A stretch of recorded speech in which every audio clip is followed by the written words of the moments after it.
Amém. Muito obrigado, pastor Sabá. E, queridos, eu quero me adiantar porque eu tenho um horário a cumprir aqui. Já está marcando aqui no cronômetro. E gostaria de falar de um assunto que, com certeza, se a sua igreja é uma igreja em células, e vai servir muito para você. E eu quero também me colocar à disposição do Espírito Santo para aprender também nesta manhã. Cada vez que a gente está ministrando, não somente está ensinando, mas a gente começa a aprender também. Se tivesse só mais um pouquinho de retorno aqui, eu agradeço, tá? Muito bem. Queridos, para você entender sobre o que eu vou falar aqui, meu tema é multiplicando células com segurança. Você tem que entender que células, discipulado, não é para algumas pessoas. Nós criamos uma cultura, alguns ministérios criaram uma cultura no Brasil, bem longe do Novo Testamento, da igreja do Novo Testamento. Hoje você vê a televisão colocando o pastor como aquela pessoa que vai suprir as necessidades da igreja, e a igreja numa dependência total do pastor. E assim a igreja começou a entender que era o papel dela, de ficar olhando. Agora, quem fica 2, 3, 4 anos naquela mesmice, sem fazer nada, e dependendo do pastor, o pastor vai orar, o pastor vai ministrar, o pastor vai fazer isso, o pastor vai jejuar, uma hora cansa. Aí o que acontece? A pessoa vai ver um outro pastor que está no auge, e ela começa a mudar de igreja. As propagandas, as mensagens, os nomes das igrejas que surgem, então cada um vai mostrando que é muito mais eficiente, eficaz e pode atender à necessidade de todo aquele que corre para Deus, em direção do pastor, achando que o problema vai ser resolvido. E aí, ele esquece que o reino de Deus é um reino. Assim como nós temos os nossos direitos pelo sangue de Jesus, nós temos os nossos deveres. Nós temos as nossas responsabilidades. É como uma família. O reino de Deus não é uma turma. Uma turma, o comportamento, a visão é totalmente diferente. O reino de Deus é uma família. Numa família, você tem os seus filhos. Eu tenho 3 filhos, um homem e 2 mulheres. Eles ainda pequenos, eles eram membros da família. Sim, a pessoa chega para a igreja, é membro da família. Eles não faziam nada ainda, eram pequenos, então nós cuidávamos dele. Mas uma hora, eles têm que começar a fazer alguma coisa dentro de casa. A minha esposa começava a ensinar as 2 meninas a lavar as louças, a fazer alguma comida bem dentro daquele limite que elas tinham como de entendimento. E, enfim, a gente tem que ver a responsabilidade. Aí, de repente, o mais velho alcança os seus 17 anos, 18 anos. Então, ele já começa quando ele começa a trabalhar, chega no quintal, capina o quintal lá e varre o quintal, ele já começa a contribuir com a família. E depois ele começa a trabalhar e ajudar a família, colocar o pão para dentro de casa. Então, é da mesma forma que acontece na igreja. Ninguém pode ficar sem fazer nada na igreja, porque isso seria anormal. Você ter um filho, ele com 30 anos, aí o pai diz assim: você não vai ter que trabalhar, vou arrumar um emprego. Não, pai, eu estou ligado na tua herança, o que é isso? Eu estou esperando tua herança aí, coroa. Assim que você bater as botas aí, eu estou numa boa. Isso não existe. A pessoa tem que trabalhar, tem que fazer alguma coisa. E na igreja, no reino de Deus, não é diferente, querido. Mas o que acontece? Às vezes nós escolhemos, lá dentro da família, um filho não escolhe o que quer fazer. O pai tem que ter o comando sobre a casa. Debaixo do Espírito Santo, o pai e a mãe tem que ter o comando. De repente o filho fala assim, olha, eu quero fazer as coisas que eu acho que devo fazer aqui. Eu tenho um desejo de chegar só de madrugada aqui e vocês têm que estar preparados para abrir a porta para mim. Eu não quero fazer isso, quero fazer aquilo. Isso não existe. Enquanto você é pai e mãe, pelo menos eu entendo assim, eu aprendi assim, e eu creio que é assim. Meus filhos têm que aprender com quem tem experiência e ter o melhor e ser o melhor. E isso, ele vai ter um mentor que vai ensiná-las. É por isso que hoje, quando não tem esse controle, você não vê o filho parar dentro de casa, nem a filha. Você vê muitos trombadinha por aí. Você vê muitas pessoas fora da família, porque nunca houve um controle assim, no sentido de mostrar o que é certo, o que é errado. Você deve fazer, você está debaixo da minha responsabilidade. Então aqui a palavra, a última palavra debaixo do Espírito Santo é a minha, não é a sua e tal. A pessoa crescer nesse temor. Você sabe que a igreja também não é diferente, querido. É um reino onde se tem responsabilidade. Ela não pode achar o que é melhor para ela fazer, não. Há uma direção. Deus, por exemplo, nos deu lá em Santarém o trabalho de células e discipulado. Aí se vem outra pessoa que quer fazer outra coisa, por exemplo, se eu fosse para a Assembleia de Deus, para congregar na Assembleia de Deus, eu ia ter que me adequar naquilo que está fluindo, que eles estão fazendo lá. Eu não vou chegar assim, olha, eu quero fazer isso aqui. Na minha igreja, que eu estava antes, eu fazia isso aqui eu quero que vocês mudem alguma coisa. Estou chegando aqui, isso não existe. Eu escolhi para lá, então tenho que me adequar naquilo que o Espírito Santo está fazendo lá. Então, a nossa igreja é uma igreja em células lá, em células, não é uma igreja de células, é diferente, em células. Então, uma igreja em células é uma igreja que realmente focaliza o seu alvo, na vida do membro, e todos que chegam lá, nós cremos que é para ser um líder, nós cremos isso. Por exemplo, o jovem que não quiser ser um líder, então nem pode casar. Como ele vai liderar a família? A primeira liderança dele tem que ser na família. Se eu não vou liderar assim, então não está preparado para liderar a casa dele, não pode casar. Claro que nós não proibimos isso, eu estou dando um exemplo, Estou dando um exemplo. Mas a igreja tem que entender que é uma responsabilidade. Vai para lá, então está fluindo, aqui o Espírito Santo está fluindo o quê? Células discipulado. Então é isso que eu vou fazer. Eu tenho uma responsabilidade com o filho. Eu sou membro da família e tenho responsabilidade agora, então eu vou ver o que eu posso fazer aqui, e a igreja tem que oferecer para o membro o que ele vai fazer, e o membro tem que oferecer também a vida dele para a igreja, o que ele quer fazer ou pode fazer na igreja dentro do tempo dele. Então é assim que funciona. Mas às vezes nós escolhemos, a gente chega na igreja e o ministério da nossa igreja lá principal é células e discipulado. Aí a pessoa chega, não, eu não quero células.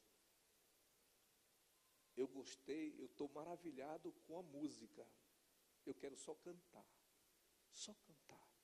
Eu quero só dançar. Só dançar. Me diga uma coisa. Se você faz um concurso público aí, digamos para a Polícia Federal, aí você tem um sonho. O seu sonho de ser um policial federal é de estar com aquela farda preta, com aquele distintivo aqui, PF, né, que não é prato feito, aquela 765 aqui, ó, 765.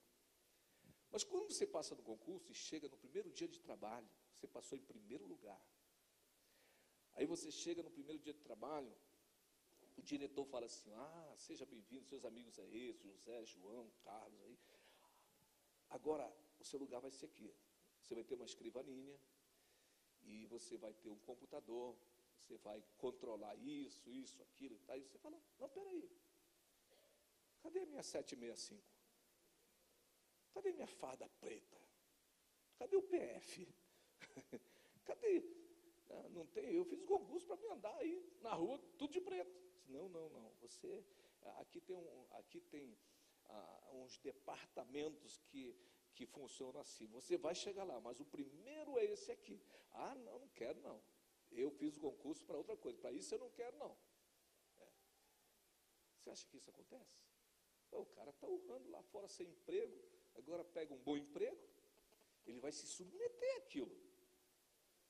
Ele vai chegar, não, tudo bem, é normal. Por quê? Porque se ele falar, não quero, o diretor vai dizer, olha, você tirou em primeiro lugar, mas tem um segundo. Aí o segundo vem e assume. Mas no reino de Deus, às vezes, somos assim. A célula não quero. A gente começa a escolher. E sabe que Deus age dessa forma também? Porque tem gente escolhendo e pelaquela pessoa escolher, fica anos escolhendo o que quer e bater naquela tecla, eu tenho esse sonho,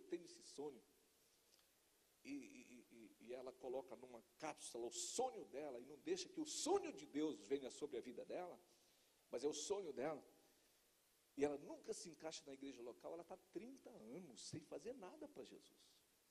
Tem gente convertida que não fez nada para Jesus, há muitos anos está lá. Está como um tronco, um corpo que está dentro de um saco amarrado ali, deram um nó de laje de guias lá, para não fazer mais nada, está lá, imobilizado. Por quê? Porque no reino, queridos, a razão de você estar vivo até agora é porque alguma coisa Deus quer com você, querido. Alguma coisa Deus quer com você. E nós cremos piamente, até o analfabruto, né, que não sabe ler, não sabe escrever, nós cremos que ele pode ser um líder. E nós temos muito que não sabe escrever, mas que lê a Bíblia melhor do que um universitário. Tem um homem que não sabe ler na célula, ele chega lá e recita o livro de João. O livro de João. Porque o netinho fica falando para ele e ele fica decorando. E ele vai lá na célula e fala versículo sobre versículo, e o pessoal fica olhando. E tem muitos líderes lá, não sabe nem a terça parte do que aquele homem já decorou nos livros da Bíblia. Então, queridos, eu creio que ninguém no reino de Deus é isento dessa responsabilidade. Nós temos que ter essa responsabilidade de assumir, independentemente do que eu faço lá fora, no meu trabalho secular, mas eu tenho que dar um tempo para Deus. Eu tenho que dar um tempo para Deus. Eu tenho que formar 2 pilares. Aquele pilar que é meu e aquele que é de Deus. Uma hora que o de Deus não está na tua história e você levanta só o seu, aí uma hora aí ele vai desabar. Porque você não dá conta de viver, né, só achando que Deus está na sua vida, mas não se envolvendo. Porque a forma de eu me sustentar no reino de Deus, preste bem atenção nisso. Se eu não estiver fazendo nada no reino de Deus, eu estou vulnerável, muito, muito vulnerável ao predador. Mas se eu estiver envolvido no reino de Deus, numa célula, ou discipulando alguém, para mim discipular alguém, para mim fazer uma célula, eu tenho que receber de alguém. Eu só posso dar o que eu tenho. E aí, o que eu vou fazer? Eu vou ter que buscar Deus. Porque uma vez por semana eu tenho que dar para outras pessoas. E isso vai te sustentar.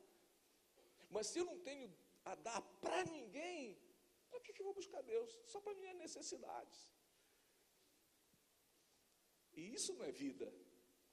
Então eu creio que nós temos que nos envolver nesse reino. Se quisermos ganhar a nossa cidade, a nossa nação. Sabe, ali em Santarém nós não estamos brincando, queridos, sinceramente. Nós levamos muito a sério células e discipulado.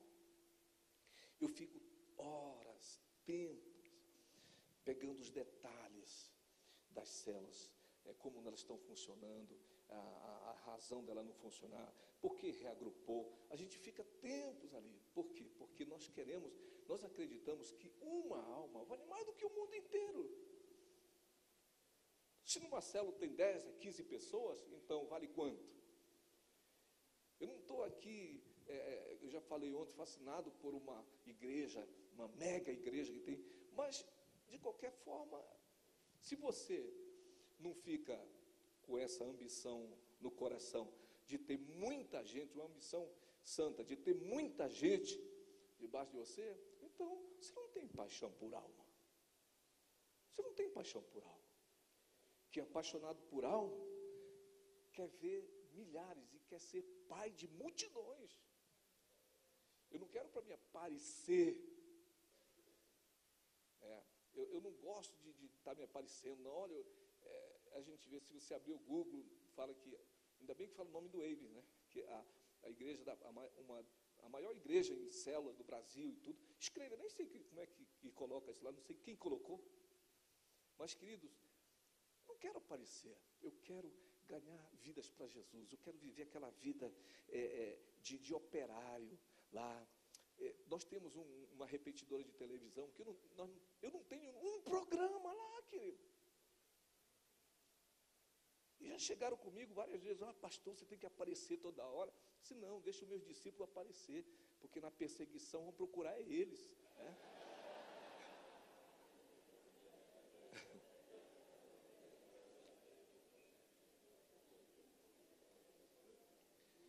Mas essa paixão, alguém falou ontem, o pastor Eibe, acho que foi o pastor Luciano, ele deixou 11 mil pessoas lá, foi para Fortaleza, e um dia ele falou, vem aqui em Fortaleza, e eu fiquei arriado, sabe, quando ele falou assim, vamos visitar minhas células. Ele era líder de célula, e tinha 3 células, aí eu disse, vamos lá, eu estou começando ele empolgado, eu tenho 3 células lá, rapaz, é um povo que é muito humilde e tal, uns caras legal e tal. Aí ele falou assim, agora deixa o teu tênis, deixa o teu celular, não leva, porque é na favela. Aí eu disse, na favela? Aí eu fui com ele, e ele muito empolgado, entrou, o pessoal conhecia, o pessoal fumando drogas, da célula dele, fumando drogas, lá vem um pastor, sujou, lá vem um pastor. Aí o pastor Eibe se fazendo que não estava ouvindo aquilo. Aí chegou, abraçando, olha, vamos daqui a pouco começar. Eu vou lá em cima, lá, umas vielas e umas ruazinhas esquisitas. Entramos numa casa, queridos. Entramos numa casa, que parece dos 7 anões. Tinha que entrar assim, olha. A portinha lá. Quando eu dou uma criança na beira do esgoto, assim, que a casa foi feita, a metade dela, de uns 3 metros, assim, o esgoto passava, assim, porque estava fora, na favela, acho que não é proibido nada, né? Aí, eu fiquei olhando lá, faz aquele negócio, e a mulher no chão lá, com comida dando para o filho, e o Eibe entrou, aquilo me tocou profundamente, querido. Ele se abaixou, abraçou a mulher, olha, daqui a pouco nós vamos começar a nossa célula e tal. O meu marido está lá no canto, já falei com ele, ele vai, mas ele está noiado lá. Disse, não, mas ele vai assim mesmo. Cara, deixa 11 mil pessoas lá. Muitos saem com uma patente de general e não quer voltar a ser soldado, querido. Já tem um general lá na cadeira, nós somos só servo, orelha furada, né? Mas esse é o problema maior. E Deus presta conta conosco disso. Parece que isso não tem nada a ver. A célula é uma extensão da igreja no lar. Tem que ser feita com amor, com responsabilidade, tem que ter critério na vida do líder. Nós temos que multiplicar nossas células com responsabilidade. Por isso que eu criei isso, esse esboço, multiplicando as células com segurança, porque é uma igreja lá. Deus confiou aquelas pessoas nas nossas mãos para cuidar daquelas pessoas, para multiplicar aquelas pessoas, para encher a terra, para ter realmente um sucesso naquilo que Deus confiou. Eu olho a minha vida, querido, há 37 anos, 40 anos atrás, eu não liderava nem a minha própria vida. Eu não sabia nem liderar a minha vida. Quando eu tive família, pior ainda. Mas quando eu converti, eu aprendi. Agora eu vejo o que eu não sabia fazer lá. E como Deus me confiou tanta gente, me capacitou tanta gente. Sou grato a Deus por isso. Então, queridos, não sei qual é não sei o que passa no seu coração, na sua mente, acerca disso. Se você diz, não dá, para mim é difícil, eu não sei como fazer isso. Se Deus não mandasse fazer discípulo, aí sim, eu diria que você seria isento. Mas se Ele mandou, então você dá conta. Você dá conta de fazer o que Ele mandou. Senão Ele não ia te mandar fazer. Eu creio assim. E aí nós começamos a trabalhar muito em células. E aí teve tempo que nós multiplicamos 1000 células por ano. Eu acho que foi uns 3 ou 4 anos em seguida. Assim. Só que tivemos algumas batalhas terríveis. Porque vinha 1000 células, tá? 1000 células. Aí estava indo bem. Chegamos a quase 7.000 células. Aí começava a desaparecer algumas células. E aquele efeito sanfona. Desaparecia, voltava de novo, desaparecia, voltava de novo. E eu quero te falar uma coisa, que nada no reino de Deus, nós não podemos achar que é normal, quando você vê alguma coisa que não está funcionando direito. Você tem que ver o que está acontecendo. O reino de Deus, não, acho que é assim mesmo, é o povo. Irmãos, tudo que Deus nos dá tem que ser feito com zelo e responsabilidade. E nós temos que ser um administrador fiel. Eu fiquei preocupado. E eu comecei a ver isso na vida dos meus discípulos de outras denominações. Eles, pastor, estou com 350, voltei para 300. Nós vamos chegar de novo, mas não sei porque está reagrupando, está sumindo e chega de novo. Então, bora ver onde é que está esse vírus. E começamos a ver. Claro que tem muitos detalhes. A diferença do MDA, para você manter e ter sucesso nessa visão, ela está nos detalhes. Está nos detalhes. E eu comecei a ver que nós precisávamos ter um critério mais claro com os líderes de célula. Nós tínhamos uma supervisão mais acirrada, chegar mais perto daquilo que... já pensou um dono de uma loja que deixa um gerente e nunca mais vai ver a loja lá?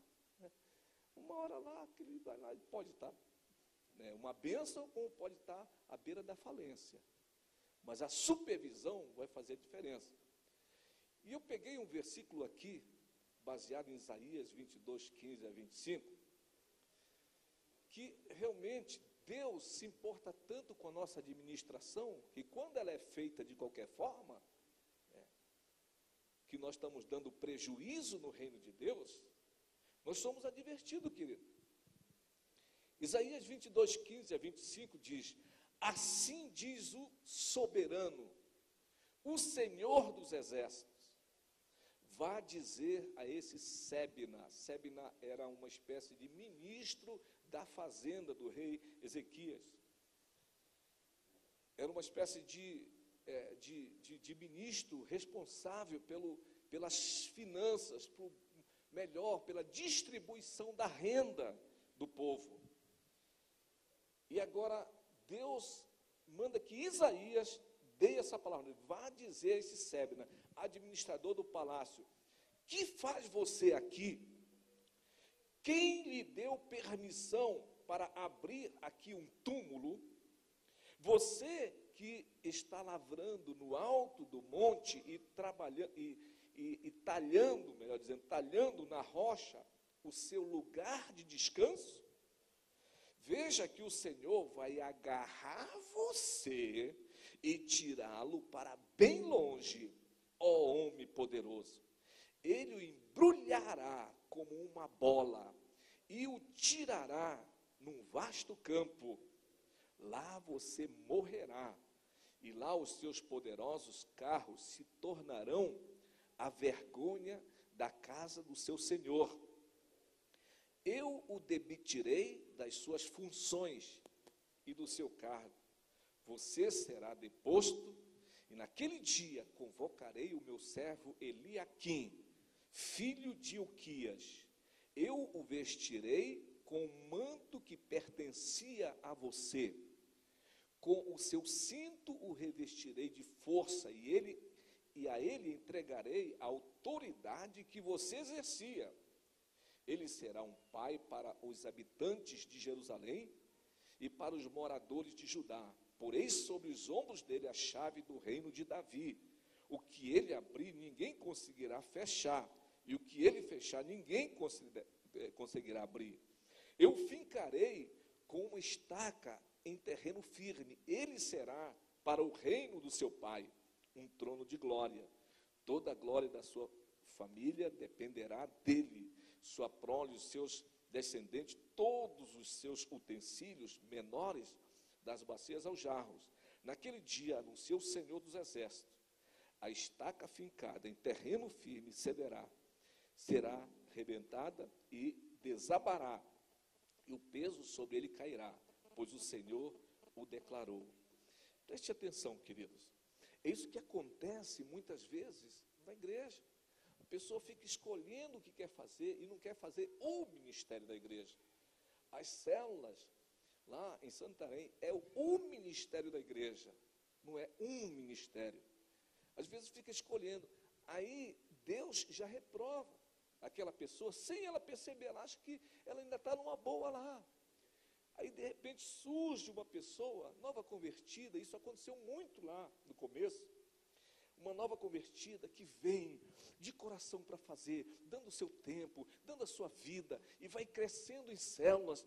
E de repente aquela pessoa passa a liderar aquele crente que já tem 10 anos, aquele novo convertido de 5 anos, que já tem um setor é 5 células, um supervisor de área é 15 células. Por quê? Porque Deus não vai esperar, querido. Eu estou te falando que a pessoa, tem um ditado que diz assim, que a pessoa no posto, ficar num posto de serviço por muito tempo, é normal. Mas não galgar uma posição para sair daquele posto é burrice. Sabe? Então nós temos que entender que nós não podemos esperar achando que Deus vai esperar a gente resolver o que nós queremos. Passa ano após ano, a gente fica, ainda não decidi, eu vou esperar mais no Senhor. E tem gente que tem fome de Deus e está fazendo aquilo que agrada a Deus. Então Deus vai tirar do caminho e vai abrir para aquela pessoa, ela decolar com mais liberdade. É isso que acontece. Ele fala esse Sebna e fala assim: olha, eu te arrancarei daí, eu vou te tirar dessa administração. Você está pensando muito em você mesmo. Você está fazendo túmulo, talhando nas pedras, o seu futuro. E você não está nem aí para ninguém. Então, muitas vezes, essa é a nossa posição. A gente escolhe, eu gosto disso, eu não gosto disso, eu gosto desse culto, eu não gosto daquele culto. E a gente começa a escolher por muitos anos isso. Nossos filhos também entram nessa cultura. E de repente a gente vê, não sabe por quê. vai dar trabalho para pastor, para líderes na igreja.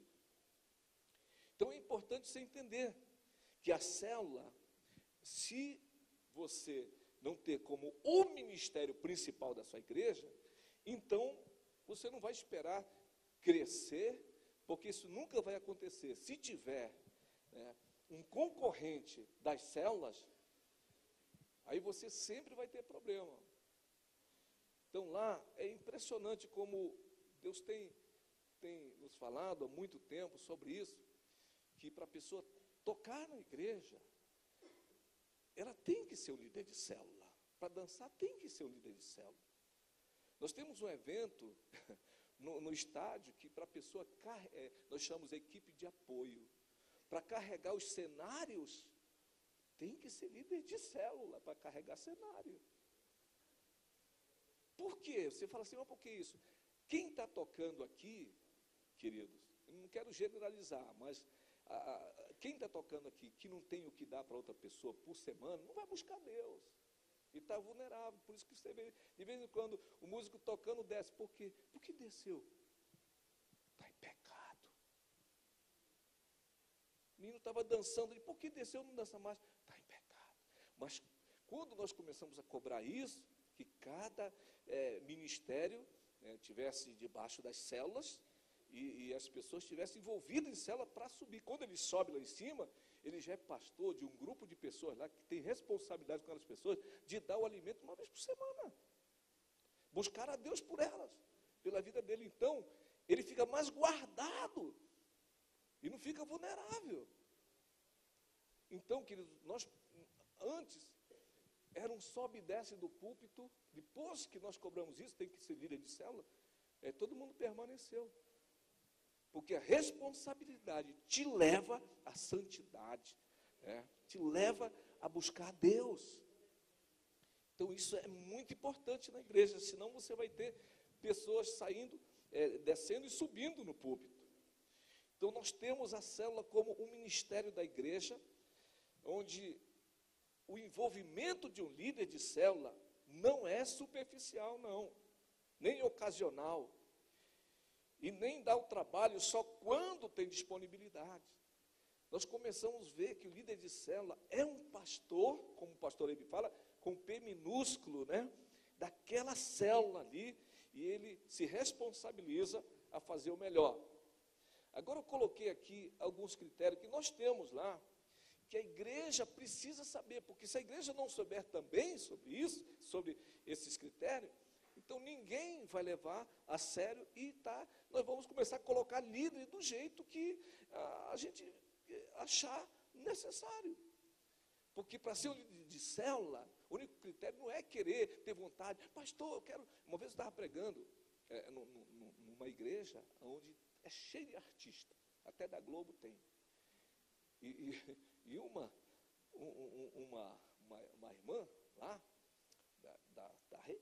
trabalho da Rede Globo mesmo, quando ela terminou de ouvir a palavra sobre célula, ela correu, eu quero uma célula em casa, eu quero ser líder de célula. Aí o pastor ficou tão feliz, para dar, eu falei, irmão,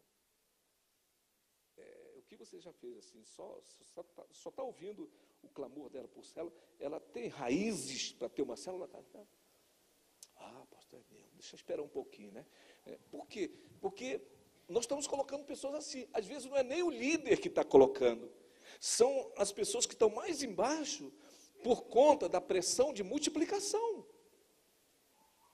Multiplica, multiplica, multiplica, e aí todo mundo, o fulano gostou de célula e quer, ele é dinâmico, ele não é só porque prega bem, não, queridos, é quem tem extrema responsabilidade com o reino, quem entendeu o reino de Deus, porque se ele não entendeu o reino de Deus, sabe o que acontece? Se ele morar numa casa de aluguel, e a célula é lá, o dia que pedirem a casa dele, diz, olha, nós queremos hoje, acabou o contrato. Se ele não tem raízes de entendimento acerca de células, ele vai ligar para o líder, olha, eu vou procurar casa, não vai ter célula hoje não, eu não sei nem quanto vai ter, porque a minha casa, ele começa logo, mas se ele tem raízes, ele vai levar, nem que seja para baixo de um viaduto, mas nós vamos ter a nossa célula, em nome de Jesus, nós vamos. Então, é aquele pai, aquela mãe que sente, não somente sente, mas que vê a responsabilidade que ela tem, é tão grande, ela quer ter zelo, ela é fiel a Deus, ela é temente a Deus, ela sente que aquilo Deus confiou nas mãos dela, e ela tem que ter responsabilidade com aquilo. Nós começamos a ver isso. E eu comecei a colocar alguns critérios. Primeiro, aquele líder, quem é o líder de célula? É um servo, em primeiro lugar, é um servo, né? Porque esse nome de líder, quando as pessoas, tem algumas pessoas que não sabem dominar muito esse nome na própria vida dela. É preciso que a gente possa colocar aqui com mais clareza o que é um líder de célula. É um servo que foi chamado pelo Senhor, querido. Ela não escolheu ser aquele líder de célula. Ela foi uma escolha, foi do Senhor. É muito mais responsabilidade. É uma escolha do Senhor. Para quê? Para dar frutos permanentes. E eu acredito que esses 2 frutos permanentes também inclui aquele de Gálatas capítulo 5, porque se aquele não tiver embutido desse, que é o amor, a alegria, a perseverança, então esses frutos aqui, eles não vão, como diz o paraense, não vão vingar como deveria vingar. Você está entendendo? Nós temos que entender. Não foste vós que me escolhestes a mim, pelo contrário, porque tem pessoas, como lhe disseram, acha que foi escolhido pelo pastor, ou pelo aquele líder, ali me escolheu. Então, essa é a razão de muitas vezes reagrupar, porque a responsabilidade se torna menos quando você acha que o homem te colocou lá. Então tem que ter essa consciência de que foi Deus que te colocou. E é complicado desfazer aquela escolha de Deus. Sébina foi colocado ali como administrador, e no tempo certo, Deus manda o profeta dizer, olha, o povo não pode mais sofrer. Esse cara está olhando para a vida dele. E não está olhando para a vida do povo. E é assim muitos crentes que não querem se envolver em células. Outra coisa que o líder de célula deve saber, que ele é um servo que está disposto a fazer a vontade do seu Senhor e realizar as suas obras.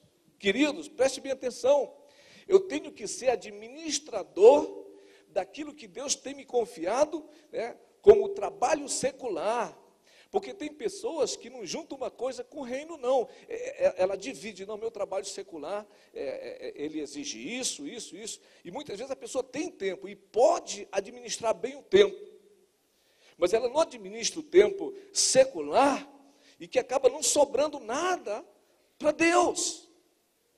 E aí vem a desculpa, eu trabalho muito, eu faço muita coisa, eu tenho dificuldade de ter esse tempo para atender esse pedido de ser um líder de célula.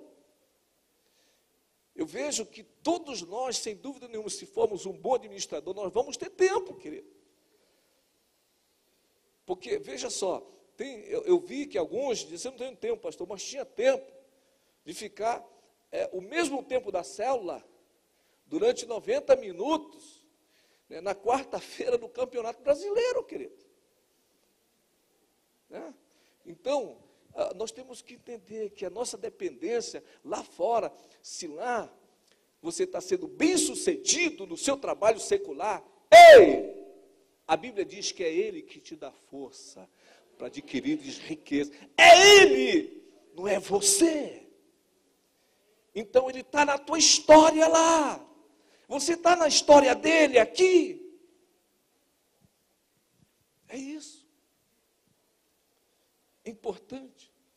É um servo que está disposto a fazer a vontade do seu Senhor. Quando Jesus estava com aquela mulher samaritana, os discípulos vieram com tanta alegria trazer naquele momento, que deveria ser mais ou menos aquele momento de almoço mesmo, meio-dia, para Jesus a comida, e eles, poxa, vamos agora ter a nossa comunhão. E de repente Jesus está com aquela mulher, ele fala uma coisa, olha, preste bem atenção. Ele está dizendo em efeito assim, olha, tudo isso que vocês estão fazendo, isso é gostoso, tem hora, mas entre isso aqui, essa comunhão, esse piquenique, esse lanche, e isso aqui que eu estou fazendo, isso aqui para mim é prioridade. Tem gente que as coisas de Deus não é muito prioridade. Parece que não é nem a noiva de Cristo. O que é prioridade para o meu noivo, tem que ser para mim, querido. Tem que ser para mim. Tem que ser para mim. O que é prioridade para Jesus, tem que ser para mim. Eu não posso sair desse DNA. Eu não posso ter um DNA aqui, outro DNA aqui, mas de vez em quando eu corro para o de Jesus aqui e me encaixo com ele, depois eu saio fora. Não existe isso. Se você nasceu de novo, o DNA dele vem para você. Quem está em Cristo é uma nova criatura. Nós temos que entender isso. Porque, queridos, nós temos essa mania de separar as coisas. E Jesus falou assim, olha, a minha comida consiste em fazer a vontade daquele que me enviou e realizar as suas obras. Isso para mim é prioridade. E às vezes, querido, nós, o reino de Deus, me perdoe, eu não conheço a maioria aqui, e eu estou falando aquilo que o Espírito Santo mandou falar nesta manhã, mas muitas vezes nós, como noiva dele, nós queremos fazer coisas que não existem. Não existe, não. O que você acha? De repente a noiva está preparando para casar com o seu noivo, aí ele sobe ali a escada e o pastor vai anunciar o casamento já. E depois de anunciar o casamento, a igreja dá o fio-fio e aqueles aplausos e tanta coisa. E de repente a noiva diz, eu tenho um segredo a revelar. Eu quero falar isso para a igreja, na frente do meu noivo. Aí todo mundo quer saber. Aí ela chega e diz assim, olha, nós vamos se casar, né, amorzão? Eu disse, amorzinho, nós vamos se casar daqui a 2 semanas. Mas eu sinto de Deus isso no meu coração. Após o casamento, lua de mel, eu quero voltar para a casa da mamãe e ele para a casa do papai dele. Aí a gente continua só domingo se vendo. Isso acontece, gente, só na igreja. Que eu só venho ver às vezes domingo o noivo e dar um beijinho nele. Eu te amo, Jesus, eu te amo. Aí depois só volta no outro domingo.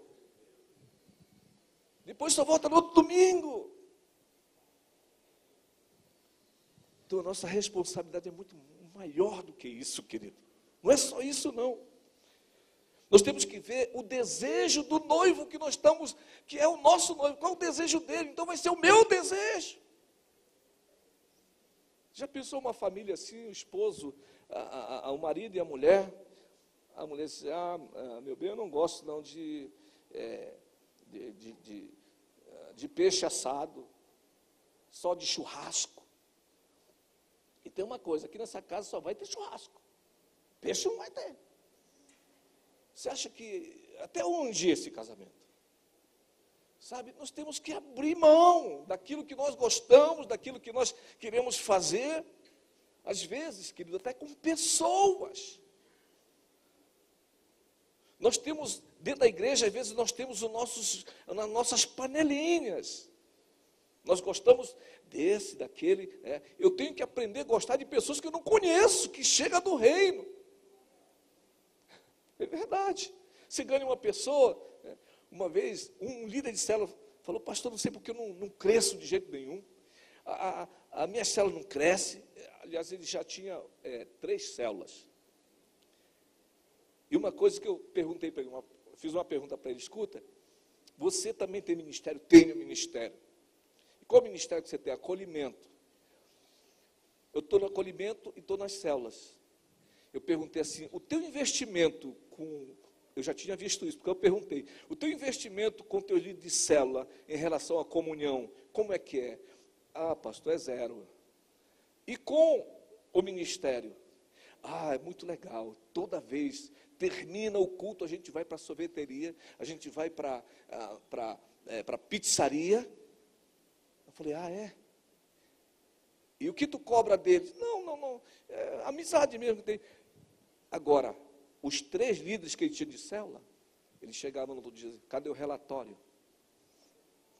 Não tinha comunhão, não queria pagar pizza para os caras. Não queria, quer dizer, você está entendendo como é que é? Não havia investimento ali. Os caras eram estrangeiros para ele era estrangeiro dos caras. Agora, quem quer crescer assim? Não, porque minha panelinha, eu gosto muito desse pessoal aqui. Esse pessoal é demais. Esses aqui são os serviçais. Esses aqui são, está entendendo? São detalhes, querido. Você quer crescer? Uma vez eu aturei um cara lá num jantar. Eu não entendo nada de telhado, de casa. Mas o pastor ele nos ensinou isso para fazer o fator Barnabé. Disse: não, atura o cara, deixa ele falar o que ele é, o que ele faz. E eu fiquei com o cara lá, perdi até o momento da comida lá, do momento da refeição. Eu estava lá com ele, e ele empolgado, falando: olha, eu já estou vendo, eu passei no helicóptero sobre Santarém já está ficando vermelho. Eu falei: por quê? Vermelho? Vermelho? Não, a telha, o telhado da casa. Não é? Aí o telhado das casas está ficando vermelho. E ele, muito alegre, disse, porque ele ia vender muita telha. E ele começou a falar sobre telha, como ele fabrica. E eu lá: amém, glória a Deus e tal, amém e tal. Aí eu estava muito concordando, e a aula que eu tive também é para mim me envolver mesmo, pelo menos perguntar. Fazer algumas perguntas. E aí, mas onde fica a sua cerâmica? E aí que ele ficava mais tempo lá, olha, fica seu tensões. E eu olhava para a fila que já estava terminando a fila, né, no buffet lá, e ele não queria nem comer. O cara não era crente. Eu tinha que ganhar o cara, para mim primeiro, depois ganhava para Jesus, né? E eu lá, fiquei tanto tempo, querido, mas eu vou te falar uma coisa. Eu não estava querendo fazer aquilo. Você, às vezes, não está querendo fazer uma coisa que é para o reino de Deus. Você está querendo fazer uma coisa que te agrada. Isso é natural. Mas eu vi o fruto daquele trabalho ali. Depois ele falou: olha, eu pensei que a igreja não fosse assim. Que igreja legal!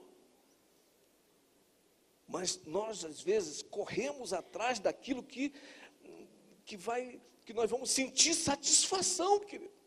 E aí nós queremos ainda: Deus, abre os céus para minha célula crescer. Mas às vezes o problema não está na falta de oração, querido. Está na falta de, muitas vezes, nós nos identificarmos com aquela responsabilidade que Deus nos deu. Porque a gente não quer se identificar muito, né, se não interessar muito algumas coisas para nós. Então, isso aí não vai bater muito com a gente. Aí eu fui levando os critérios. O terceiro, nós temos que entender que ser um líder de célula é ter o mesmo sentimento que houve em Cristo Jesus. Filipenses 2, 5, 7. Que sentimento? Preste bem atenção aqui, querido. Tende em vós o mesmo sentimento que houve também em Cristo Jesus. Pois ele, subsistindo em forma de Deus, não julgou com usurpação ser igual a Deus. Antes, a si mesmo se esvaziou, assumindo a forma de servo, tornando-se em semelhança de homens e reconhecido em figura humana. Queridos, preste bem atenção nisso. Se você entender esse texto, o que está falando nesse texto, porque eu já vi muitas pregações falando que o cerne principal foi a submissão. O cerne principal foi a obediência, de deixar tudo e descer. Foi, mas a principal coisa que mostra nesse texto foi a disposição, o esvaziamento que houve. Porque ninguém quer se esvaziar para descer. Às vezes as pessoas estão lá embaixo, nós precisamos servir as pessoas lá embaixo. Líder de célula é um servo, ele vai lidar com os problemas das pessoas lá embaixo. Então nós temos dificuldade de descer, de se esvaziar. Às vezes ficamos lá em cima, queremos fazer, mas não queremos gerar. Fazer, é muito gostoso, não dá muito trabalho, mas gerar líderes, você vai ter trabalho. Agora eu vou te falar uma coisa, você vai ter vitória. Você vai ter filhos que você vai ver esses filhos crescerem. E um dia você vai falar, poxa, hoje eu tenho centenas desses lá em Santarém. Centenas e centenas de discípulos que foram diretamente, que trabalharam diretamente comigo. E hoje eu fico tão feliz de ver aonde eles estão. Mas eu quero te falar uma coisa, que muitas vezes houve choro. Eu e minha esposa não dormíamos à noite. Resolvendo o problema, nós andávamos de casa em casa. Às vezes, a porta se batia. Mas hoje você vê os testemunhos. Quando você tem esse sentimento, porque se você, a igreja, se o líder de célula não tivesse esse sentimento, eu diria que quase é impossível ele ter paixão pelas vidas. Sabe aonde eu defini a paixão que eu tinha? Foi quando eu tinha 1 mês de convertido. Queridos, eu era novo convertido e fui numa aula, num grupo pequeno de pessoas, com a mãe do pastor Eibe, pastora Catarina, eu e minha esposa, porque nós vivemos num mundo, lá, eu e minha esposa, nós éramos bem novinho ainda, até acho que de menor, entrando na idade maior. Eu fugi de casa, ela fugiu da casa dela. E naquela época, isso era um marco. Né? Olha, nós fugimos mesmo e tal. Pela ironia do destino, nós fomos alugar uma casinha, né? Tínhamos um ventilador, uma cama, né? E um fogãozinho. E o nome da vila era Arca de Noé. Interessante. Eu não era crente. Arca de Noé. E aquilo era profético, né? Que os pombinhos fugiram e ia tudo para ali. Só que tinha alguns bichinhos de estimação, mas também ia cobra, tudo. O Noé tinha que trazer essa turma, né? E aí eu e ela, era uma naja e uma cascavel brasileira. Era Jack Chan, era ninja, rolava todas as coisas mesmo. Era briga mesmo. Vem para a rua, vem para mim aqui e tal. Eu bêbado, para mim aquilo era o máximo. Um dia, uma mulher corajosa chegou na minha casa, entrou, eu fiquei muito bala com aquela mulher, porque ela não pediu licença. Ela veio entrando, eu estava preparando a caipirinha, né, e a carne já para assar, aí ela entra, e ela chega assim na minha cara e fala assim, seu Geraldo, se o senhor não nascer de novo, o senhor não pode nem ver o reino dos céus. E fui embora. Rapaz, eu fiquei meio grudado na terra, mas eu não saía do lugar. E a esposa é a primeira que vai para a igreja quando ela sofre muito, assim, até quando, geralmente o homem vai depois. A Terezinha já estava indo para a igreja, e ela ia às 5 horas da tarde, no culto, e eu ficava lá. Um dia, curiosidade, ela nunca falou de Jesus para mim. Eu fiquei curioso. Ela nunca falou nada. Ela só pedia permissão, olha, eu vou lá na igreja. Eu comecei a ver a mudança assim. Aí eu falei, e agora, como é que eu peço para mim? Aquele orgulho, né? Aí eu disse assim, olha, é o seguinte, eu vou na tua igreja, mas vai na frente que eu vou atrás. Aí ela disse, tá bem. Ela foi embora. E aí eu comecei a ouvir a voz do diabo, o diabo falando aqui, disse, olha, vai lá, mas não entra não. Tu faz que tu, chega bem na frente da igreja, tu faz que tu não achou a igreja, vira de costas assim, aí tu volta e fala para ela, olha, eu fui lá, mas não achei a igreja. Rapaz, olha, isso, na moça, muito legal, obrigado, seu diabo. Aí eu fui embora. Quando chegou na igreja, eu fiz a mesma coisa, eu comecei a olhar para o posto lá, olhando, aí eu já ia embora para casa, de repente chega um cara, correu atrás de mim, chegou um americano, um lourinho.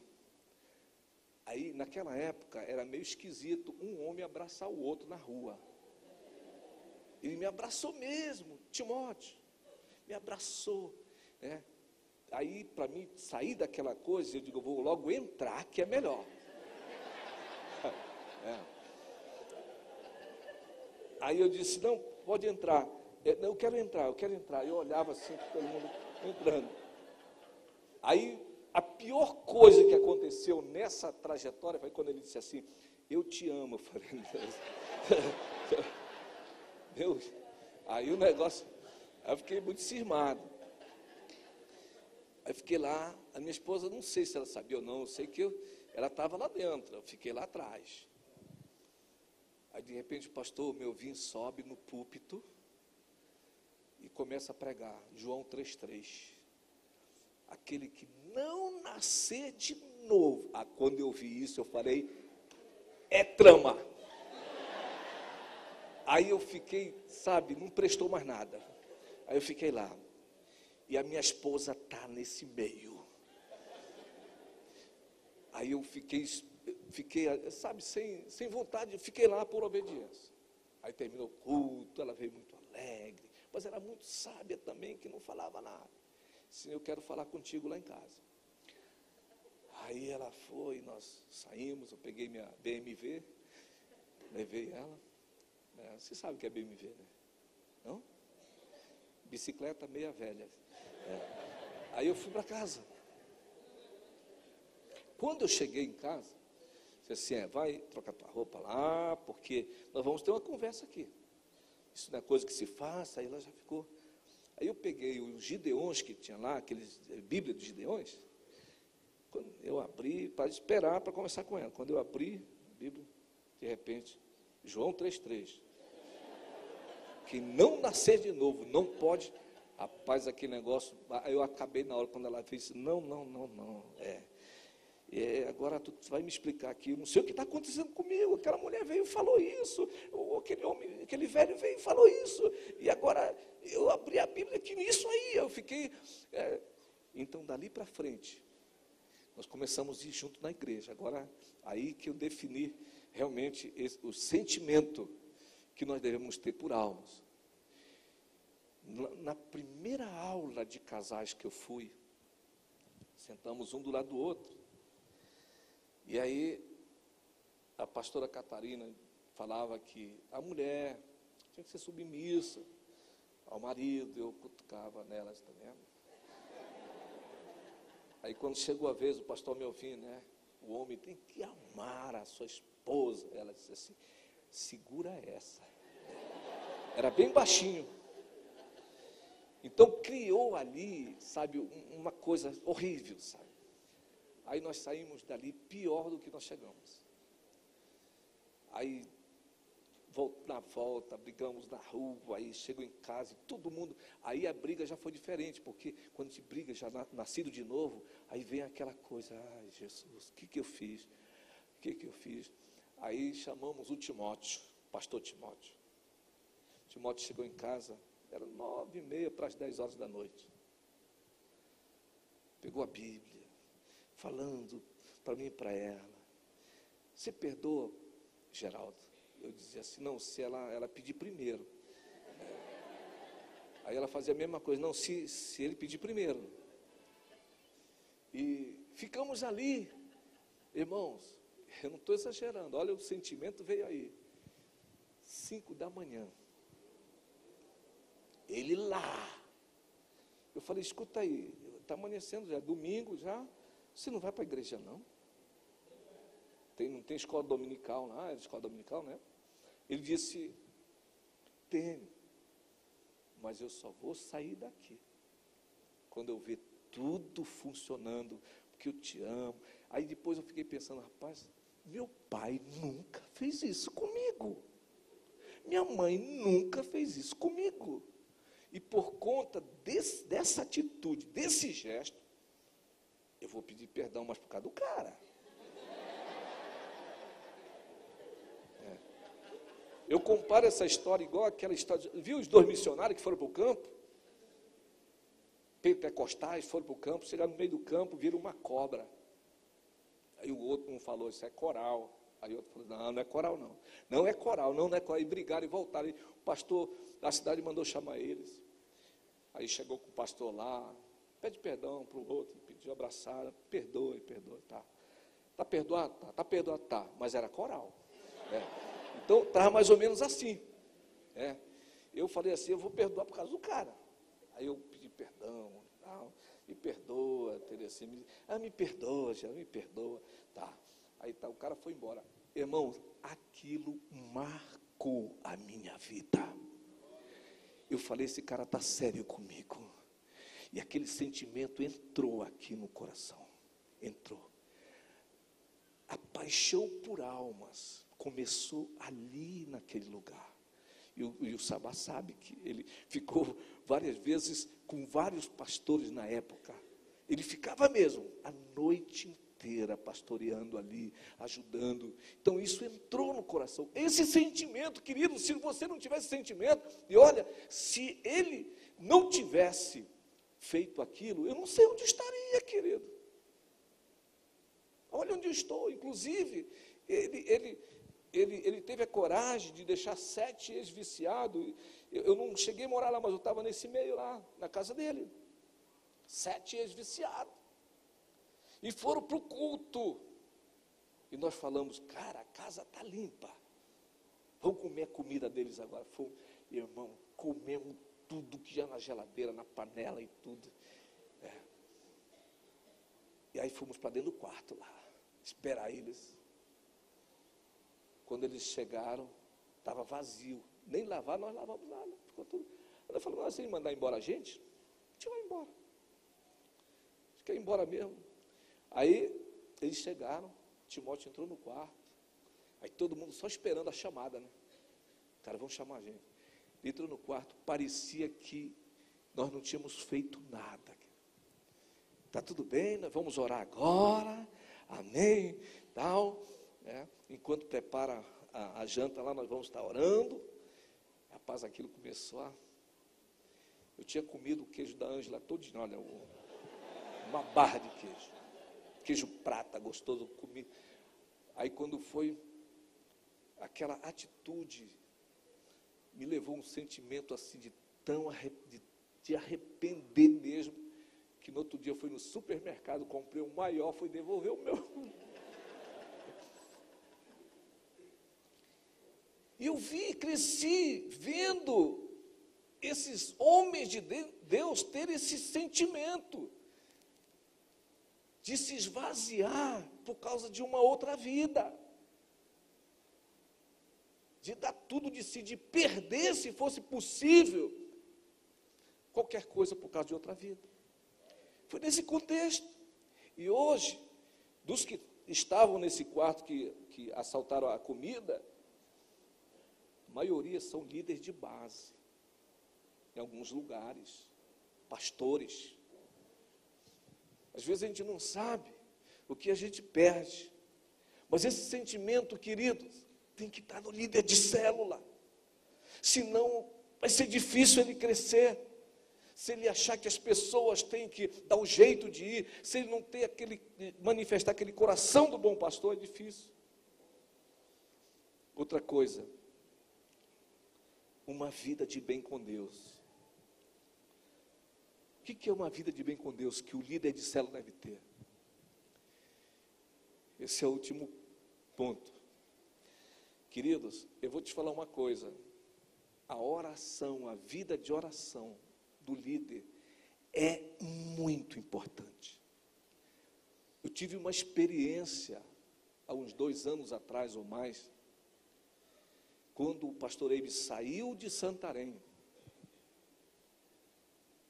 Eu fiquei, e uma das coisas que ele me falou, disse assim: você tem que tirar tempo com Deus, muito tempo com Deus. Você precisa disso. É uma igreja grande, você precisa. Eu estou também, só que muitas vezes o tempo com Deus, é definido por momentos que dá ou não para fazer. Tipo, vai dar meia hora aqui, a gente começa a brincar desse jeito. E eu comecei a ver uma igreja grande, já tinha 50 mil pessoas. E eu comecei a ver o louvor e a adoração sem unção, sem uma graça de Deus. Eu estava no meu escritório e olhei assim, de repente eu falei: não, alguma coisa está errada. Pela minha ignorância, eu subi no palco e falei para os levitas: queridos, quando vocês cantarem a última música, não sobe mais. O CD vai ter mais unção do que vocês. Cometi esse erro. Vai ter mais unção. Aí eles desceram. Aí coloquei o CD. Eu fui lá em cima dar uma olhada como estava. Se o povo estava... todo mundo. Não é o CD. O CD não tem unção. Aí eu fiquei: Deus, o que está havendo? Deus foi muito claro. Eu não sabia ouvir. Olha, as visões eram tão raras que eu não sabia nem ouvir a voz de Deus direito, querido. Mas Deus falou tão forte no meu espírito, dizendo assim: olha, até agora você andou com a gasolina do seu pastor. E está acabando.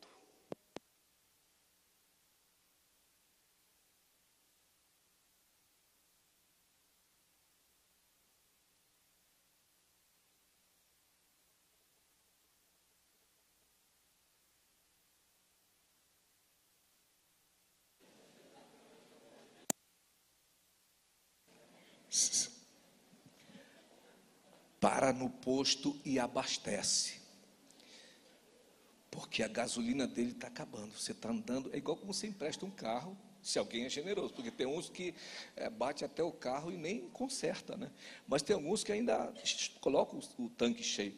Você precisa me buscar. E eu fiquei, quando foi no outro dia, a voz veio novamente. Querido, eu estou falando sério aqui, eu estou sendo bem sincero. Quando falou: você precisa ficar 3 dias nesse lugar aqui, não quero no escritório, 3 dias, só tomando água. Eu quero ficar contigo aqui.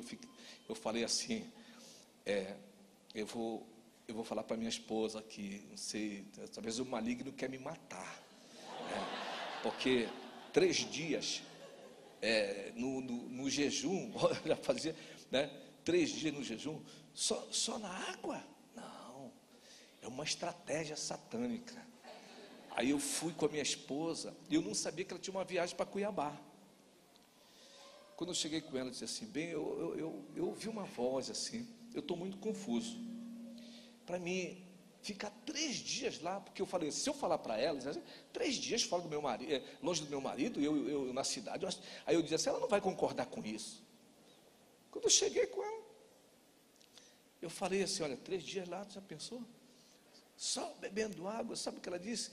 Legal, olha, eu vou viajar, 3 dias a minha viagem, tu fica lá. Aí eu apelei para o presbitério. Eu fui no presbitério, reuni todo mundo, disse: gente, eu não sei, eu estava meio sem jeito para falar. Eu falei: eu ouvi uma voz, irmão, que é para me ficar 3 dias aqui no escritório e orando, cara, mas eu não sei se isso eu estou meio confuso. Aí o Carlos Alberto falou assim: vai, pastor, tu é o nosso Moisés. Aí não teve jeito mais não. Aí eu fui, me programei, tudo e tal. Quando chegou no dia, quarta-feira, 9 da manhã, então a voz que eu ouvi era para mim entrar, não abrir durante 3 dias e falar com a minha esposa só se ela quisesse falar comigo, mas nem com outra pessoa. Eu abasteci de água, vinha aquela tentação para deixar um vale lá, mas é só água, é só água. Queridos, eu fiquei lá dentro. Eu comecei a andar para um lado, para outro. É o tempo que já deu, Sabá. Eu fiquei andando para um lado, para outro. E pensa numa angústia. Quando você ora e acaba o repertório, aí você fica lá. Deus, te amo Jesus, eu te amo. Quem não tem o costume, é horrível, querido. E eu lá para um lado para o outro, eu te amo Jesus, eu te amo Jesus. Digo, pô, mas eu já falei tanto eu te amo, né? Eu não tinha, já ia terminar o dia. E de novo veio aquela voz, dizendo assim: o que você faz quando você sai cedo? O que você fala para sua esposa? Eu falo que eu a amo toda vez. Eu saio bem cedo para a igreja, 6h30 eu estou saindo, aí eu vou no ouvido dela, eu te amo, ela está dormindo, eu te amo, aí dou um beijo nela, mesmo dormindo ela faz assim. Aí eu falei, pois é, se ela gosta disso, enquanto mais eu, então continua falando. Aí acelerei, eu te amo, eu te amo, eu te amo, eu te amo. E fiquei ali, mas pensa no negócio difícil, querido. Quem não tem, você fala, não, mas orar, pastor, vai fazer isso aí. Fica 3 dias lá num quarto fechado, sem nada, sem ninguém, sem você ver ninguém, só pela fé de Deus ali. Sem nada, sem Deus, a internet não podia, tinha despojar de tudo. Quando foi no outro dia, de novo, a mesma batalha. Só que quando foi umas 5h30 para as 6, tem um tapete assim, preto lá, que eu passava por cima dele, voltava, ajoelhava, e de repente eu parei ali, e eu não ia mais, eu pensei que era de tanto estar ajoelhado, levantando, né, alguma coisa está dando no joelho, já, e eu fiquei ali, não passava, e eu fiquei querendo, relutando para sair, de repente veio a voz, só que ela não veio mais aqui dentro, ela começou a vir aqui. Eu nunca tinha ouvido a voz de Deus. E Deus começou a falar. Deus falou assim: quais as celebridades que já vieram aqui? E eu estava conversando com uma pessoa, querido. Eu não tinha dúvida. Aí eu falei, olha, a Joyce Maia, o Ralph Negro, o Renato Bonk. Aí ele falou, se eles pedissem um dia inteiro para falar com você largaria tudo para falar com eles? Claro, quem não quer ficar com o Renato Bonk? Quem não quer ficar ouvindo a Joyce? Quem não quer ficar ouvindo Benny Hinn, essas celebridades? Aí eu entendi o que o Espírito Santo queria falar com isso, queria me ensinar com isso. Aí começou a vir umas coisas que eu comecei a duvidar de novo, porque você tem pedido alegria para a igreja, porque eu ficava lá em cima, Deus, dá alegria para o povo, Senhor, dá ânimo, unção. Aí começou a vir aquelas vozes, eu não sou alegria, eu não sou o poder, eu não sou o entusiasmo, eu sou uma pessoa que falo com outra pessoa. Queridos, sabe, eu vou ser sincero, a única coisa que eu pedia, eu estou falando de alguém que estava numa igreja de 50 mil já, eu pedia muito poder, muita unção. Mas nunca chegava perto e dizia: Espírito Santo, eu quero conversar contigo. Tu é uma pessoa. E depois veio uma visão para mim, no momento, do Monte da Transfiguração. Aí, aquela visão de Pedro, João, Tiago. Aí, de repente, Pedro se levantando, e Elias, Jesus e Moisés. Aí, de repente, Pedro se apresentando: olha, eu quero fazer uma tenda, 3 tendas aqui, um para Elias, um para... Aí depois aquela voz veio: por que a tenda não foi feita antes disso? Por que Pedro não fez aquela tenda? Não falou para Jesus, quando Jesus estava lá embaixo, sem ser no monte? Por que ele não... Ele disse: Jesus, bora fazer uma tenda aqui para os 12 discípulos, então só para nós 2, vamos fazer uma tenda. Por que só veio despertar naquele momento? Não foi por causa de Jesus. Porque, querido, quando a gente vê uma celebridade, desperta dentro de nós assim um desejo de dizer: eu estive com fulano, eu estive com... e a gente se submete, a gente... Não, você tem todo o meu tempo, você tem... Mas quem está junto com você todo o tempo? Não tem graça. Não tem graça. E por que veio aquela nuvem de glória? E de repente aquela nuvem se transformou numa nuvem irada. Em efeito, aquela nuvem lá, Deus estava falando: ei, Pedro, ei! Não é a Joyce, não é Ralph Negro, não é Reinhard Bonk, é o meu filho. Nele eu tenho prazer. Nele eu tenho... Quer ter prazer em mim, Pedro? Então tem prazer nele primeiro. Você está entendendo? Eu fui entender que eu tinha prazer no poder de Deus. Eu tinha prazer na alegria de Deus. Mas eu nem sabia que ele era uma pessoa. Queridos, eu estava lá, eu fiquei envergonhado de mim mesmo. Eu falei: Deus, não quero mais pastorear. Eu não sei pastorear. E eu já não queria mais sair dali de dentro, querido. Eu não queria, no outro dia eu tinha que sair 9 horas. Eu não queria mais sair. Eu não queria mais sair. Quando foi no outro dia, eu saí, fui para casa. Não conseguia dormir. No domingo, fui para a igreja, passei a noite em claro, não tinha sono, não ficava de ressaca de sono no outro dia. Cheguei na igreja, 5 da manhã, reuni com todos os pastores e obreiros, normal, como fazia antes. Fui para a igreja, estava pregando, mas antes de pregar, de repente eu falei assim: não, quero orar para os pastores e obreiros. Fez aquela fila de gente. Aí quando eu desci lá, eu peguei no primeiro, normal. Foi tão normal que eu me assustei. Quando eu peguei no primeiro aqui, que eu falei assim: Senhor, a tua presença é melhor do que o teu poder. Aí caiu todo mundo. Todo mundo. Queridos, aquele dia para frente, a igreja não foi mais a mesma. Eu não mandei que eles ficassem alegres, pula, não mandei mais. Eles faziam isso naturalmente. E nós começamos a ter uma oração meio-dia.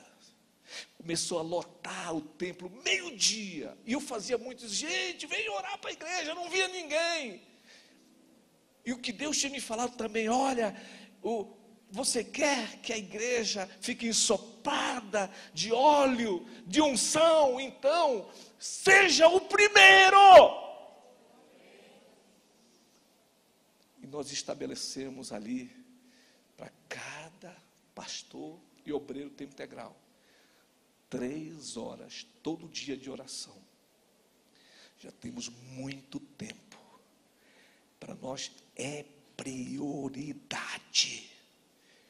Chegamos 8 da manhã, só saímos de lá 11 horas da manhã. E cada um vai almoçar à tarde, vai ter os seus afazeres. Mas a prioridade é presença do Senhor na nossa vida. E eu vou te falar, essa reunião de oração que lota, tem pessoas que saem no meio da rua, entra e fala: eu quero aceitar Jesus. Você diz: qual célula você viu? Não, eu ia passando aqui, eu senti um negócio, entrei, eu quero aceitar Jesus. Ninguém fez apelo, e as pessoas estão aceitando Jesus.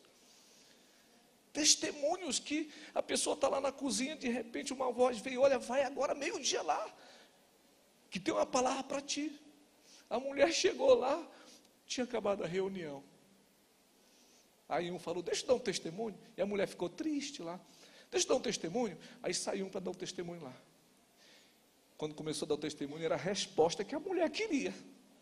E ela já correu lá para dar o testemunho dela. Então, é um negócio assim, querido, gostoso. Os cultos, como eu falei, nós conseguimos administrar 2 reuniões no estádio sem nenhuma alteração, todo mundo obediente, sabe, o negócio flui no inteiro comando do Senhor. Querido líder de célula, só dá o que tem. Se não tiver nada, ele não vai dar nada, nada mesmo. O pastor Luciano Subirá falou muito sobre família. Só quero concluir. É outra área que cada pastor deve levar muito a sério, e líder de célula, é a família. Nós temos esse legado lá. Há 2 anos atrás, eu trabalhando muito na igreja, eu comecei a ficar ausente da minha família por conta do trabalho, viagens. E eu vi a minha esposa não ir mais para a igreja. Eu fiquei: você é pastora, você tem que ir para a igreja. Eu não vou mais. Aí: mas por que você não vai? Nós temos milhares de pessoas. Porque você não está pastoreando a gente aqui em casa. E eu não vou mais não. Aí, no começo, o diabo tenta de todo jeito: não, mas ela tem que entender as coisas. Quer dizer, ela tem que entender, me entender sempre, mas eu não posso entender. Está entendendo? Então, eu disse: eu quero te mostrar que você, nossos filhos, são mais importantes do que a igreja. Eu vou tomar uma decisão. Porque tem muitos pastores que nos bastidores não está qualificado, mas eles continuam insistindo pelos bastidores, colocando um pano e se colocando. Quando eu ouvi isso da minha esposa, que não estava pastoreando a minha casa, eu fiquei com vergonha. E eu falei para o meu discipulador, eu não deixei ele descobrir. O MDA é bom por isso, porque a gente corre e mostra através da transparência aquilo que nós precisamos mudar. Então eu perguntei: pastor, eu vou parar aqui, por aqui, eu quero dar um tempo fora. Se eu não receber mais dinheiro, não tem problema, o dinheiro não está acima da minha família está acima de tudo. E o pastor Eibe só fez: não, é verdade, é verdade, você vai precisar ficar fora mesmo.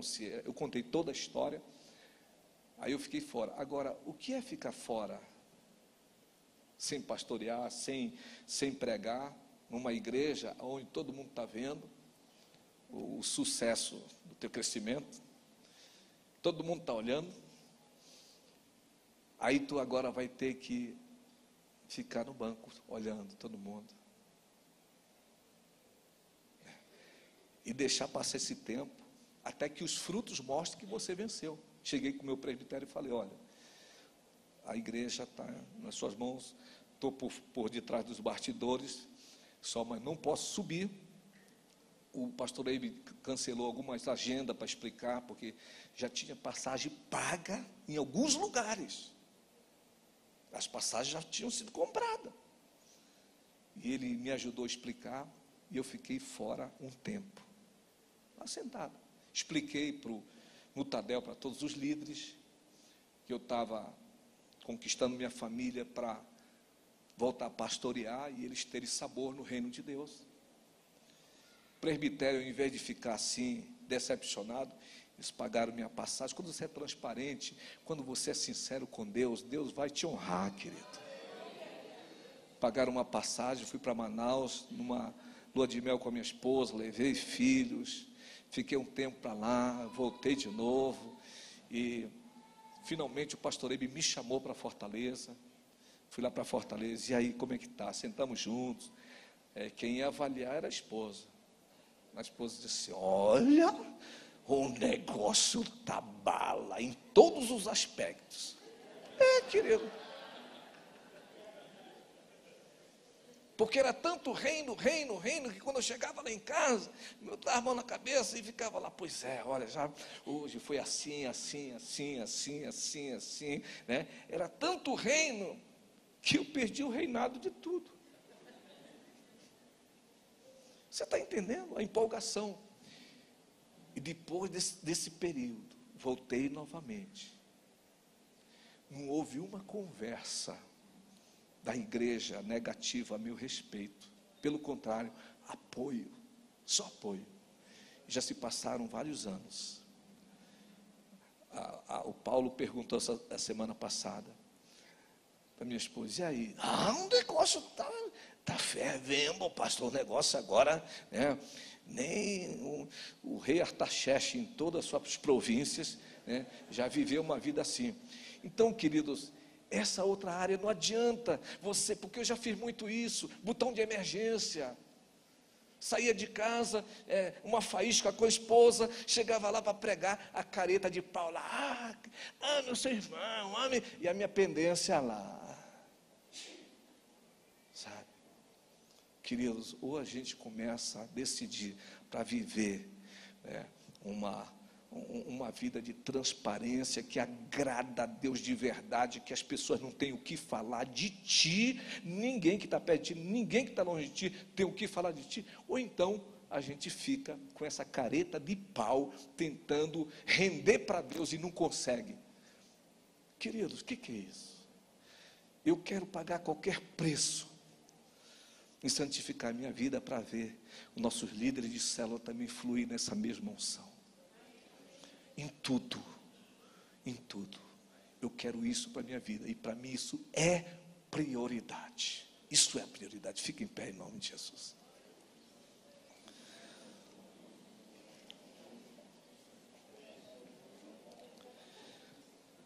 Aleluias. Eu quero te dizer nesta manhã que eu não estou aqui para condenar ninguém. Eu dei meu testemunho aqui, e eu creio que eu não sou a única pessoa que Deus quer fazer isso, e que estava num trabalho tão ativo, um ativista, correndo. E essa coisa é muito sutil, viu, querido? Porque a gente justifica naquilo que a gente está fazendo para Deus. Eu não tive tempo de orar, por quê? Porque eu fiz só hoje 8 visitas, e foi para Deus, e não tive tempo de orar. Isso não justifica não relacionamento. Já pensou? Olha, meu bem, converteu, eu dizer para minha esposa, converteu 200 pessoas, e eu vou atrás dessas pessoas, segura a mão aí. Aconteceu o que aconteceu. Com Deus, você acha que é diferente? Assim como nós precisamos do relacionamento para fazer a obra dele, Ele, como o gerente geral, precisa te falar o que você precisa fazer. E sem esse tipo de relacionamento, nós não vamos chegar em lugar nenhum. Curve a sua cabeça. Eu não sei qual tempo você tira com Deus. Eu brinquei muito de tirar tempo com Deus. Tempo com Deus, querido, não é você levar o teu celular e continuar atendendo lá dentro. Não é você ficar preocupado. Porque isso aconteceu, eu orava lá dentro de casa. Quando eu estava dentro de casa, no meu quarto orando, minha esposa chegava lá: olha, lá a gente come muita farinha, mandioca. Perto do almoço, se não tiver farinha, com peixe, com carne, tudo tem que ter. Se não tiver, tem que comprar. Ela já, ó, amor, tem que comprar farinha agora. Aí eu disse, Deus, espera um pouquinho, deixa eu comprar farinha.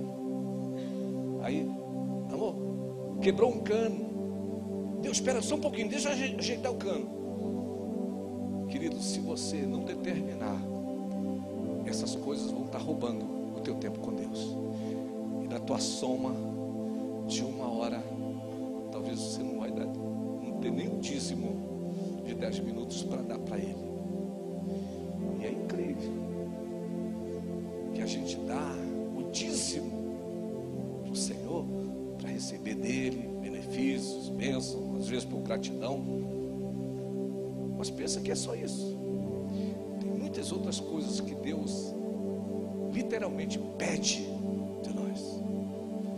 Pede o coração. Ele dá direção. Orai sem cessar. É uma unção de respiração sem cessar. Quem para de respirar morre. Quem para de orar também morre espiritualmente. Queridos, isso é importante. Deixa Deus pegar o volante do teu ministério, da tua vida, da tua família.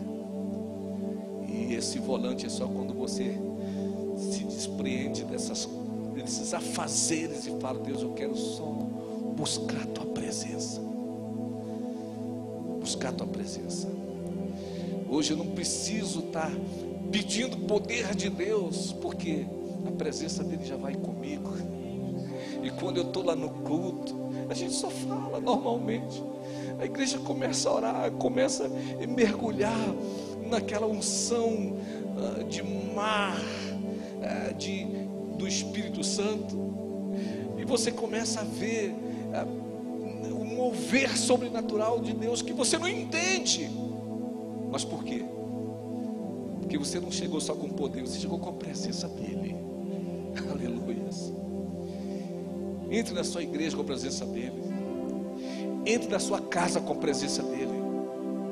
Não leve só o poder. Não leve só um presentinho, leve ele com você. Fale com ele. Às vezes no carro, quem está perto de mim pensa que eu estou até doido. Mas eu estou me acostumando tanto. Senhor, eu vou para lá, para esse lugar. Eu não sei nem o que eu vou fazer. E aí eu começo a me empolgar, porque eu sinto que ele está do meu lado, querido. E não é porque eu sinto, porque eu não preciso sentir, eu preciso crer. É a promessa dele, eis que estou convosco todos os dias. Se ele tem uma promessa dessa, então eu não tenho dúvida que ele está. É por isso que eu falo, sou doido, eu falo com ele. Eu tenho resposta dele. Eu tenho resposta. Tem uma multidão lá que eu não dou conta, querido, eu não dou conta. Eu nem sei como fazer, é apesar de mim. Mas eu tenho certeza que o volante já está na mão dele. Temos ganhos batalha com o governo federal. A perseguição lá também, não quero entrar em detalhes, mas perseguição cresceu, começou a incomodar a cidade, partidos, aí começa a perseguição.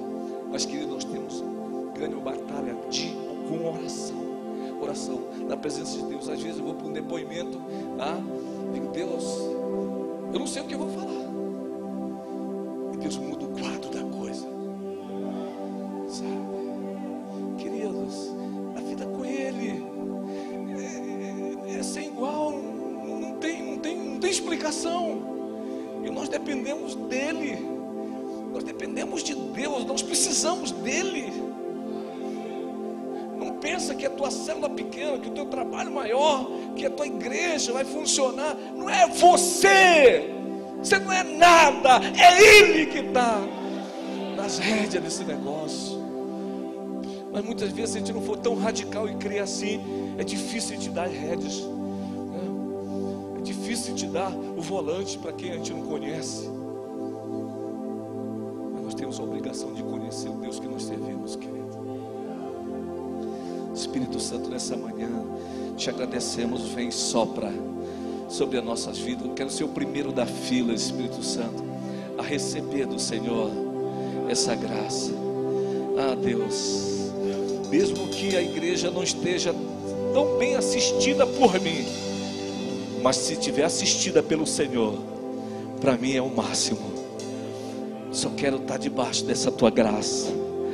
E nesta manhã vem, Senhor, vem transbordar de conhecimento, entendimento, disposição a nossas vidas, que nós possamos sair deste ambiente ciente, muito mais ciente de que sem a tua presença não vale a pena sair deste lugar.